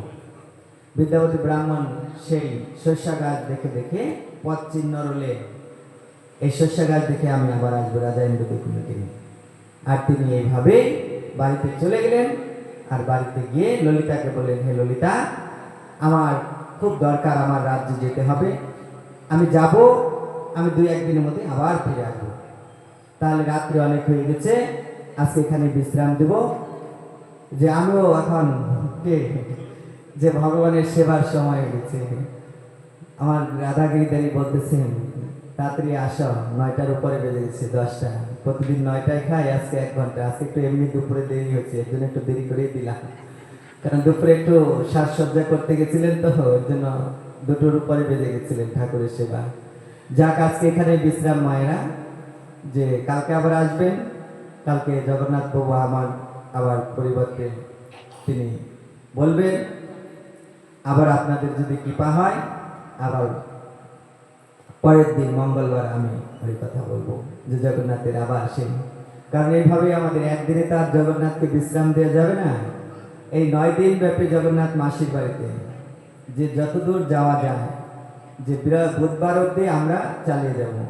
বৃহস্পতিবার দিন আমাদের যে শ্রী চৈতন্য গৌরীয় মঠের যে প্রচার পার্টি ভক্তি বৈরব নারায়ণ মহারাজ আপনাদের কাছে। তিনি আরো সুন্দর করে জগন্নাথের কথা, মহিমা কথা শ্রবণ করাবে এবং সকলেই আসবেন। এবং পূর্ণ রথযাত্রা হচ্ছে সেই আগামী শুক্রবার 24 জুলাই। যেরকম আমাদের প্রথম রথ ভগবানকে নিয়ে আমরা গিয়েছি, যে সেইভাবে আমরা এগিয়ে যাব এবং সকলে যোগদান করবেন, সহযোগিতা করবেন। জগন্নাথকে আমরা আবার তার শ্রীমন্দিরে যেন পৌঁছে দিতে পারি, গিরিধারীর সাথে যেন তিনি থাকতে পারে। যে ভগবান না থাকলে মন্দিরে, যে মন্দিরটা এক পাশটা শূন্য, যে যেখানে থাকে তার সে জায়গাটা কি পরিপূর্ণ থাকে। যে কোনো মানুষই হোক বা ভগবান বলে যে কেউ হোক না কেন, যে দেখুন ওই পাশটা ফাঁকা, যে ভগবান 7 দিনের জন্য, হ্যাঁ। আর ভগবান যদি কে আমরা চিরতরের জন্য তাড়িয়ে দিই জীবন থেকে, তাহলে এই মনুষ্য দেহের কি লাভ আছে? যে আমাদের সবসময় এগিয়ে যেতে হবে, এটি আমাদের সবসময় মনে করতে হবে যে আমরা হচ্ছে সনাতনী। যে সনাতনী লোকের কি শিক্ষা? ভগবানের নাম, গুণগান, কীর্তন আর সৎ পথে উপার্জন করা, ভগবানের সেবা করা। যে যতই কর্ম করি না কেন, সংসার যারা বেঁধেছে, যারা সংসার করছে, তাদের তো কর্ম করতেই হবে। যেহেতু সংসার করছে, তাদের সংসার চালাতে হবে, কর্ম করতে হবে, চাকরি বাকরি, ব্যবসা বাণিজ্য এগুলি করতেই হবে। কিন্তু তার মধ্যে থেকেও আমাদের ভগবানকে নাম করতে হবে। যে ভগবানকে সবসময় আমাদের স্মরণ রাখতে লাগবে। যে সরঙ্গ শরণাগতি হইবে যাহার, তাহারও প্রার্থনা শুনে চিরন্দন কুমার। যে আমরা তো সাময়িকের জন্য আনন্দ করছি, সাময়িকের জন্য, যে আমরা তো সবসময় আর আনন্দ করছি না। এখানে যে কি আছে, 7 দিনে একটু অসুবিধা হবে আপনাদের, যে ভগবানকে নিয়ে আনন্দ করছি, তারপর তো আবার 1 বছর, আবার সামনে জন্মাষ্টমী আসবে, তখন তো আর এত ম্যাক সাউন্ড বাজবে না। বা ঝুলন যাত্রা আসবে, 1 মাস পর আবার ঝুলন যাত্রা। যেগুলি কি, যে আমরা বাড়িতে প্রোগ্রাম অনুষ্ঠান করতে পারবো না, যে সবার বাড়িতে কি পারবে ঝুলন অনুষ্ঠান, জন্ম অনুষ্ঠান করতে? যে গ্রামে যদি একটা মঠ মন্দির থাকে, সেখানে যে কতটুকু উপকার হয় মানুষের, ভক্তদের, যে সেটি ভাষায় প্রকাশ করা যায় না। এমনও লোক আছে আমাদের এই গিরিধারী সেবাশ্রমের কথা শুনলে যে তারা আফসোস করে, ইস, আপনাদের মতো যদি আমাদের থাকতো একটা মন্দির, তাহলে আমরাও এরকম কি সুযোগ পেতাম। আমাদের ভাগ্যটা কি খারাপ যে আপনারা কত ঠাকুরের সেবা করতেছেন কাছে পেয়ে, হ্যাঁ, ফালাকাটাতে গিরিধারী সেবাশ্রম। বাইরের কথা আর কি বলবো, শুধু ফালাকাটায় আপনি বলুন, অন্যান্য পাড়াতে গিয়ে, গ্রামে গিয়ে, দেশবন্ধু পাড়ায় যান, মাদারি রুটে যান, কি বাবু পাড়ায় যান, যে কারো বাড়িতে গিয়ে বলুন আমরা গিরিধারী সেবাশ্রম থেকে এসেছি, যে কিছু দেন, যে তারা শুনে কি বলবে, যে আপনারা কত ভাগ্যবান যে ভগবানের জন্য ভিক্ষায় নেমেছেন, আর আমরা মানুষ বাড়িতে থেকে, আমরা এই বাড়ির পাশে থেকে আমরা পারি না। তাহলে যে যারা ভগবানের জন্য কাঁদে, ভগবানের জন্য ভিক্ষা করে, ভগবানের জন্য দাঁড়িয়ে গিয়ে দাঁড়ায়, মহাপ্রভু তাদের যে প্রিয় ভক্ত বলে তাদের বক্ষে টেনে নেয়। যে তারা নিজেদের জন্য করছে না, তারা ভগবানের জন্য করছে। এই যে প্রতিদিন এসে যে আপনারা সেবার কাজ করছেন জগন্নাথে, কেউ সবজি বানাচ্ছেন, কেউ মশলা করে দিচ্ছেন, কেউ বাসন মেজে দিচ্ছেন, কেউ একটু সবজি কি বলে একটু ধুয়ে দিচ্ছেন, হ্যাঁ, কেউ এসে হরিকথা শুনছেন, এতে কার মঙ্গল হচ্ছে? আমার তো কেউই নেই, মাও নেই, বাপও নেই, ভাই নেই, বোন নাই, কোনো কেউ নেই। আমার আর মঙ্গলের কি আছে? আমি বললেও যা, না বললেও তাই, বেঁচে থাকলেও তাই, একই। যে আমার কোনো মঙ্গলের দরকার আছে? যে আমাকে ভগবান আপনাদের কাছে পাঠিয়েছে অশেষ কৃপা করে, যে আপনাদের জন্য না, আমার জন্য। তোমাকে আমি এই দেহটা দিয়েছি, হস্ত দিয়েছি, পদ দিয়েছি, চক্ষু দিয়েছি, নাসিকা দিয়েছি, জিভ দিয়েছি, যে তুমি যাও, যে আমার যে ভক্ত আছে তাদেরকে তুমি নিয়ে আমার সেবায় যুক্ত করো, যে তাতেই তোমার মঙ্গল হবে। যে তোমরা যত সেবা করবে মায়েরা বা প্রভুরা, ততই আমার মঙ্গল। আর তোমরা সেবা করবে না আমার অমঙ্গল। কেননা তোমরা সেবা না করলে আমার কি ক্ষমতা আছে এই যে 9 দিন ব্যাপী এই যে অনুষ্ঠান চালানো? একটা লোক পারতো? পারবে না। তাহলে তোমাদের সাহসের ধারাতে, তোমাদের সাহায্যের ধারাতে আমি এই প্রোগ্রামগুলি করি মঠ মন্দিরে। যে অত তার কিছু তো পারবো না, যে তাদেরকে একটু আনন্দ দেখে একটু আনন্দ দিতে পারি ভগবানকে। তাহলে আমাদের এটুকুই সাধুদের বাসনা, আর কিছু না। যে তার জন্য আজকে এখানে বিশ্রাম, একটু বৃষ্টিও নেমে গেল। তার মানে জগন্নাথ আপনাদের ছাড়তে চায় না। যে শুদ্ধ ভক্ত তো আপনারা, যে কীর্তনে বলছেন যে তাই একটা কীর্তন করে বিশ্রাম। হরে কৃষ্ণ। শুদ্ধ ভক্ত চরণ রেণু ভজনয়ন কুল। শুদ্ধ ভক্ত চরণ রেণু ভজনয়ন কুল। শুদ্ধ ভক্ত চরণ রেণু ভজনয়ন কুল। শুদ্ধ ভক্ত চরণ রেণু ভজনয়ন কুল। ভগত সেবা পরম সিদ্ধি প্রেমলতি কারমূল। আর ভগত সেবা পরম সিদ্ধি প্রেমলতি কারমূল। আর শুদ্ধ ভক্ত চরণ রেণু ভজনয়ন কুল। শুদ্ধ ভক্ত চরণ রেণু ভজনয়ন কুল। মাধবতী ভগতি জননী যতন পালন করি। মাধবতী ভক্ত জননে যতন পালন করি। আর মাধবতী ভগতি জননী যতন পালন করি। আর মাধবতী ভক্তি জননে যতন পালন করি। আর কৃষ্ণ বসতে বসতে বলে পরময়াদব বলি। আর কৃষ্ণ বসতি বসতি বলে পরময়াদর বলি। আর শুদ্ধ ভক্ত চরণ রেণু ভজনয়ন কুল। শুদ্ধ ভক্ত চরণ রেণু ভজনয়ন কুল। গৌর আমার যেসব স্থানে করল ভ্রমণ রাগে। আর গৌর আমার সব স্থানে করল ভ্রমণ রাগে। আর সেসব স্থান ফেরব আমি প্রণয় ভক্ত সঙ্গে। আর সব স্থানে আমি প্রণয়িত ভক্ত সঙ্গে। আর শুদ্ধ ভক্ত চরণ রেণু ভজনয়ন কুল।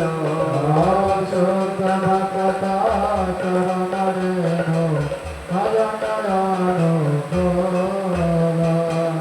যুগল মূর্তি দেখিয়া মন পরময়ানন্দ হয়। যুগল মূর্তি দেখিয়া মন পরমানন্দ হয়।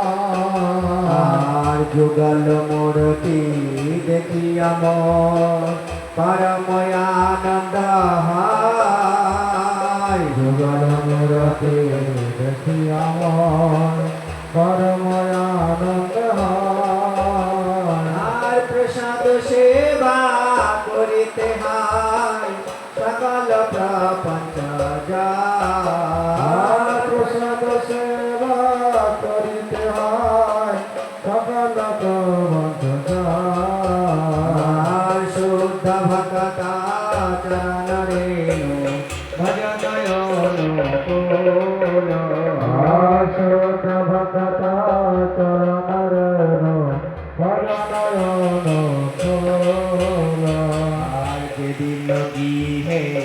ভজন দেখি গৃহেতে গোলক ভাই যেদিন গৃহে ভজন দেখি গৃহেতে গোলক ভাই আর চরণ সেধো দেখিয়া গঙ্গা সুখ নাহি সীমা পাই আচরণ সিদ্ধ দেখিয়া গঙ্গা সুখ সীমা নাই পায়। আর তুলসী দেখি জোড়ায় প্রাণ মাধব তো শনি জানি আর তুলসী দেখি জোড়ায় প্রাণ মাধব তোষে জানে। আর গৌর প্রিয় সাগ সেবানে জীবন সার্থক মানি আর গৌর প্রিয় সার সেবনে জীবন সার্থক মানে। আর শুদ্ধ ভক্ত চরণ রেণু ভজনয় অনুকূল আর শুদ্ধ ভক্ত চরণ ভজনয়ন কোন। আর ভক্তি বিনোদ কৃষ্ণ ভজনে অনুকূল পায় যা ভগবতী বিনোদ কৃষ্ণ ভজনে অনুকূল পাহা। আর ভক্তি বিনোদ কৃষ্ণ ভজনে অনুকূল পায় যা ভগবতী বিনোদ কৃষ্ণ ভজনে অনুকূল পায় যা। আর প্রতি দিবসে পরম সুখে শিকার কর তাহা প্রতি দিবসে পরম সুখে স্বীকার করে তাহা। আর শুদ্ধ ভক্ত চরণ হৃদয় বল আর শুদ্ধ ভক্ত চরণের ভজনয়ন কোন। হরে কৃষ্ণ কৃষ্ণ কৃষ্ণ হরে হরে হরে রাম রাম রাম হরে হরে হরে কৃষ্ণ কৃষ্ণ কৃষ্ণ হরে হরে হরে রাম রাম রাম হরে হরে। হরে কৃষ্ণ কৃষ্ণ কৃষ্ণ হরে হরে হরে রাম ও রাম রাম হরে হরে সবাই বহুত দেখবা। হরে কৃষ্ণ কৃষ্ণ কৃষ্ণ হরে হরে হরে রাম রাম রাম হরে হরে। জয় জগন্নাথ জয় বলদেব সুভদ্রা জয় জয় সুদর্শন জয় জগন্নাথ জয় বলদেব সুভদ্রা জয় জয় সুদর্শন। জয় জয় জগন্নাথ জয় জয় বলদেব জয় সুভদ্রা জয় জয় সুদর্শন জয় জয় জগন্নাথ জয় বলদেব জয় সুভদ্রা জয় সুদর্শন। গৌর হরি বল হরি বল হরি বল হরি বল নিতাই গৌর হরি বল হরি বল হরি বল হরি নিতাই গৌর হরি বল হরি বল হরি বল হরি বল নিতাই গৌর হরি বল হরি বল হরি বল হরি বল জয় শ্রী গুরু গৌরাঙ্গ গন্ধাবিকা गिरधारी राधा श्यामराय राधा गोविंद राधा गोपीनाथ राधा मदन मोहन जीव की जय जय गिरिराज महाराज की जय। जय जगन्नाथ सुभद्रा बलराम सुदर्शन देव की जय जय राधा गिरिधारी की जय। जय गौर सुंदर नित्यानंद प्रभु की जय जय हरिनाम प्रभु की जय जय। हरिनाम संकीर्तन की जय जय। नित्तरला प्रविष्टम विष्णुपाद तिदंड अष्टशत श्रीमद् भक्ति शरण पद्मनाभ गुरु महाराज की जय जय। जय नित्तरला प्रविष्टम विष्णुपाद तिदंड अष्टशत श्रीमद् भक्ति समन्वय पर्वत गोस्वामी परम गुरुदेव की जय जय। भक्ति द्वैत माधव गोस्वामी इष्ट गुरुदेव की जय जय। जय जगत गुरु भक्ति सिद्धांत सरस्वती गोस्वामी ठाकुर प्रभुपाद की जय। जय जय नित्तरला प्रविष्टम विष्णुपाद तिदंड अष्टशत श्रीमद् भक्ति वल्लभ तीर्थ गोस्वामी महाराज की जय जय। जय नित्तरला प्रविष्टम विष्णुपाद तिदंड अष्टशत श्रीमद् भक्ति वेदांत वामन गोस्वामी महाराज की जय जय। जय नित्तरला प्रविष्टम विष्णुपाद तिदंड अष्टशत श्रीमद् भक्ति वेदांत पर्यटक गोस्वामी महाराज की जय जय। जय परम पूज्यपाद त्रिदंड अष्टशत श्रीमद् भक्ति विशाल विष्णु महाराज की जय जय। जय परम पूज्यपाद त्रिदंड अष्टशत श्रीमद् भक्ति शरण भागवत गोस्वामी महाराज की जय। जय सरस्वत गौड़ी वैष्णव बिंदु की जय आचार्य बिंदु की जय त्रिदंडी पाद की जय सन्यासी गान की जय जय भुवन मोहन हरिनाम संकीर्तन की जय जय राधा कुंड श्याम कुंड गिरि गोवर्धन मधुरा वृंदावन राधे धाम की जय पुरुषोत्तम धाम की जय लीलाचल धाम की जय चक्र धाम की जय हर पंडित की जय पद्मावती माता की जय जय गौर सुंदर की जय सचिर नंदन गौर हरि की जय जय जगन्नाथ मिश्र सची देवी विष्णु प्रियालोक की देवी की जय चारि धाम की जय चारि आश्रम की जय श्री विश्व वैष्णव राजसभा की जय आकर मठ चेतन मठ की जय पर्वत गौड़िया मठ की जय तर शाखा मठ की जय श्री गिरिधारी शिवाश्रम की जय गिरिधारी शिवाश्रम में सकल भक्त बिंदु की जय कविता बिंदु की जय जय शहरवासी की जय ग्रामवासी की जय जय हरिनाम प्रभु की जय जय गुंडिचा देवी की जय राजा इंद्र दुन्नो की जय नरेंद्र सरोवर की जय नरेंद्र सरोवर पिशिरवाड़ी की जय जय हरिनाम प्रभु की जय हरिनाम संकीर्तन की जय जय परम पूज्यपाद जगन्नाथ प्रभु की जय जय प्रियनाथ प्रभु की जय जय सकल भक्तवृंद की जय मातृगण की जय जय प्रभुगण की जय जय अस्कर आनंद की जय रथ यात्रा महामहोत्सव की जय जय जय निताय गौर प्रेमानंदे हरि हरि बोल हरि जय शिवाचार्य परम पूज्यपाद श्री भक्ति शरण केशव महाराज की जय तार भजन की जय हरिनाम संकीर्तन की जय जय जय निताई गौर प्रेमानंदे हरि हरि সকলে সেই মাসির বাড়ি কি এখন আমি নামটা বলে দেখি যে জিলাপি প্রসাদ নিয়ে যাবে